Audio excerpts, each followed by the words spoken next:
Mani C കാപ്പന്റെ lead 3147 കുറഞ്ഞിട്ടുണ്ട്. 9, 10, 11 റൗണ്ടുകളിൽ ജോസ് കെ മാണി പാലായിൽ lead എടുക്കുന്നുണ്ട്. കോട്ടയത്ത് അതും പറഞ്ഞു തന്നെ മറ്റെല്ലായിടത്തും അവർ ഈ സമയത്ത് നമ്മൾ പറഞ്ഞു പോകേണ്ട സ്ഥലം അമ്പലപ്പുഴ കൂടിയാണ്. അമ്പലപ്പുഴയിലും സമാനമാണ് അവസ്ഥ.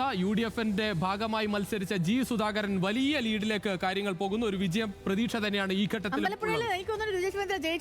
സുധാകരൻ ജയിച്ച തരത്തിലാണ്. സുധാകരൻ അമ്പലപ്പുഴയിൽ ഈ തരത്തിലുള്ള ഒരു ട്രെൻഡ് ഉണ്ടാക്കിയത് കൂടി ആണ്. ആലപ്പുഴയും കുട്ടനാടും ഹരിപ്പാട്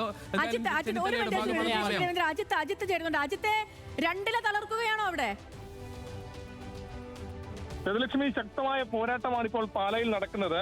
9, 10, 11 റൗണ്ടുകളിൽ ഇത്തരത്തിൽ ജോസ് കെ മാണി ലീഡ് പിടിച്ചതോടുകൂടിയാണ് ഫൈറ്റ് ടൈറ്റ് ആയത്. 3147 വോട്ടിന് മാത്രമാണ് ഇപ്പോൾ മാണി സി കാപ്പൻ ലീഡ് ചെയ്യുന്നത്. ഏതാണെങ്കിലും ശക്തമായ മത്സരം നടക്കുന്നു. അതോടൊപ്പം തന്നെ വൈക്കത്ത് UDF ആണ് ഇപ്പോൾ ലീഡ് ചെയ്യുന്നത്. 2 റൗണ്ടുകൾ മാത്രമാണ് ബാക്കിയുള്ളത്. വൈക്കത്ത് LDFന്റെ ശക്തി കേന്ദ്രത്തിലാണ് ഇപ്പോൾ ഇത്തരത്തിൽ തിരിച്ചടി ഉണ്ടായിരിക്കുന്നത്. 2 റൗണ്ടിലെ കൂടി ഫലം അറിഞ്ഞാൽ വൈക്കത്തെ സ്ഥിതി അറിയാം. ഏതാണെങ്കിലും കോട്ടയത്ത് വലിയ മുന്നേറ്റമാണ് UDF നടത്തിയിരിക്കുന്നത്.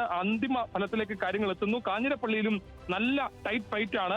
2700 വോട്ടുകൾക്കാണ് ഇപ്പോൾ UDF ലീഡ് ചെയ്യുന്നത്.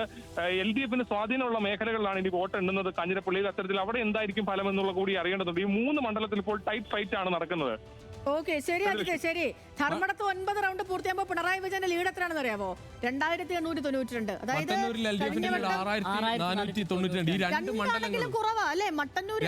ഈ 2 മണ്ഡലങ്ങളിൽ മാത്രം ഭൂരിപക്ഷം മാത്രം 1,00,000 മുകളിലാണ്. ഈ 2 മണ്ഡലങ്ങളിൽ മാത്രം കഴിഞ്ഞ തവണ ഉണ്ടായിരുന്നു. 1,60,000 മുകളിലും 50,000 മുകളിലും. അവിടെയാണ് ഈ 2000, 6000 ഒക്കെ കിടക്കുന്നത്. ഈ മട്ടന്നൂർ വീണ്ടും പോട്ടെ, ശൈലജ ടീച്ചറിന്റെ പകരം അവിടെ VK സനോജ് ആണ് വന്നത്.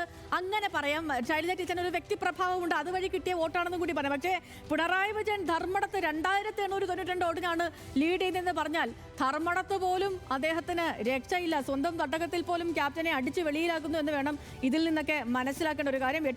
പിണറായി വിരുദ്ധതയും കടുത്ത ഭരണവിരുദ്ധ വികാരവും തന്നെയാണ് കണ്ണൂർ പോലുള്ള ഒരു സ്ഥലത്ത് ഈ കാണുന്നത്. ഇതൊരു ഭരണവിരുദ്ധ വികാരത്തെ 101ലേക്ക് എത്തുന്നു.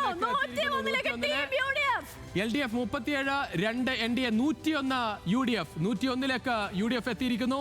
ആ പാട്ട് ഒരിക്കൽ കൂടി 102ലേക്ക് കടന്നിരിക്കുന്നു കാര്യങ്ങൾ. 102 UDF-ഉം LDF-ന് 36 അമ്പേ പരാജയം. കടക്കപ്പുറത്തെന്ന് പറഞ്ഞിരിക്കുന്നു LDF-നോട് കേരള ജനത. കടന്നു പോ പുറത്ത്, മതി 10 വർഷത്തെ ഭരണം, ഇനി വേണ്ട ഇവിടെ കനൽ എന്ന് പറഞ്ഞ് ഇതാ തൂത്തെറിഞ്ഞിരിക്കുന്നു. 36ലേക്ക് ഒതുങ്ങിയിരിക്കുന്നു ഇടത് മുന്നണി.